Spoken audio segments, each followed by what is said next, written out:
સુરત મહાનગરપાલિકામાં શાસક પક્ષ તરીકે ભાજપ અને વિરોધ પક્ષ તરીકે આમ આદમી પાર્ટી સત્તા સંભાળી રહી છે, ત્યારે કોંગ્રેસનો એકડો નીકળી ગયો છે। જો કે આજે સુરતની સોસાયટીઓમાં ગટરના પાણીનો નિકાલ ન થવાને કારણે લોકોને પડી રહેલી હાલાકીને પગલે કોંગ્રેસના નેતા દ્વારા સ્થાનિકોને સાથે લઈને આપ ભાજપ ભાઈ ભાઈનું ગટર પાણી રોડે જાયના નારા સાથે વિરોધ પ્રદર્શન કરવામાં આવ્યું હતું। પુણાગામ વિસ્તારમાં આવેલી મારુતિનગર સોસાયટીમાં ગટરિયા પાણીના કારણે છેલ્લા ઘણા સમયથી સ્થાનિકો હાલાકીનો સામનો કરવો પડી રહ્યો છે। સોસાયટીમાં રીતસરના ગટરિયા પાણીની રેલમછેલ થઈ રહી છે, જેના કારણે સ્થાનિકો દ્વારા અવારનવાર રજૂઆત કરવા છતાં પણ કોઈ જ નિકાલ આવ્યો ન હોવાથી વિરોધ પ્રદર્શન કરવામાં આવ્યું હતું।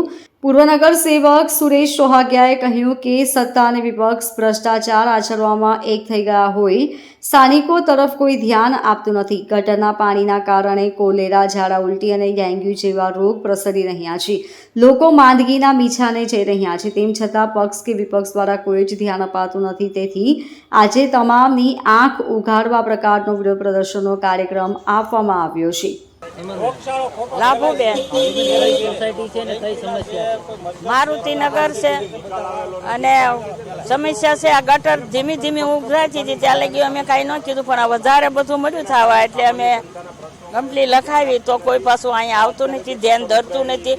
છોકરાઓ ઘરે પગે હાલે, દુકાનમાં લેવા આવે અને હાજા માંદા થાય, ઝાડા ઉલટીના વાસ છે, તો તાવના વાસ છે।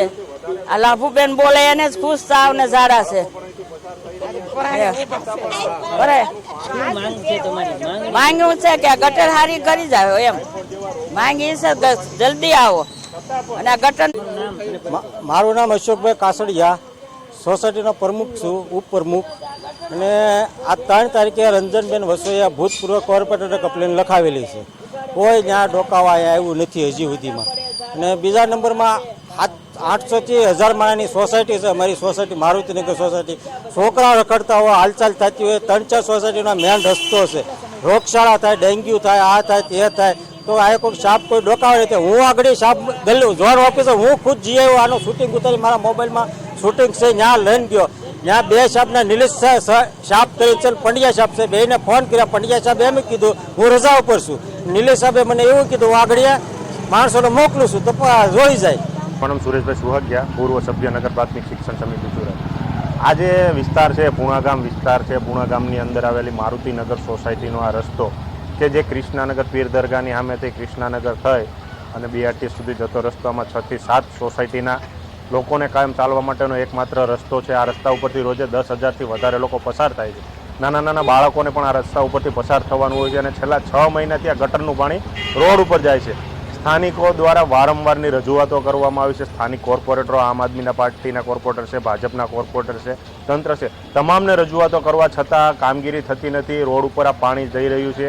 આ વિસ્તારની અંદર ડેન્ગ્યુ છે, મેલેરિયા છે, એવા પાણીજન્ય રોગોનો રાફડો ફાટ્યો છે। દવાખાનાઓ આજે પેશન્ટોથી ઉભરાઈ રહ્યા છે, છતાં પણ આ લોકોના પેટનું પાણી હલતું નથી। નગરસેવકોને ફક્ત ને ફક્ત કઈ બાજુ મલાઈ મળે છે, ક્યાં બાંધકામ આલે છે એમાં રસ છે, લોકોના જે પ્રશ્નો છે એમાં કોઈ પણ જાતનો રસ નથી। એટલે આ લોકોને જગાડવા માટે આ જનતા દ્વારા આજે આ વિરોધ કરવામાં આવેલો છે। બંને પાર્ટીના ઝંડા લગાવી અને બેનર સાથે વિરોધ પ્રદર્શન કરવામાં આવેલો છે કે આપ ભાજપ ભાઈ ભાઈ ને ગટરનું પાણી રોડે જાય। કારણ કે આ પાણી જે છે 6 મહિનાથી રોડ ઉપર વહી રહ્યું છે, આના નિકાલની કોઈ વ્યવસ્થા કરવામાં નથી આવતી ને લોકોને મરણ પથારી આ લોકોએ છોડી દીધા હોય એવું લાગી રહ્યું છે। Bureau report LK star news, Surat.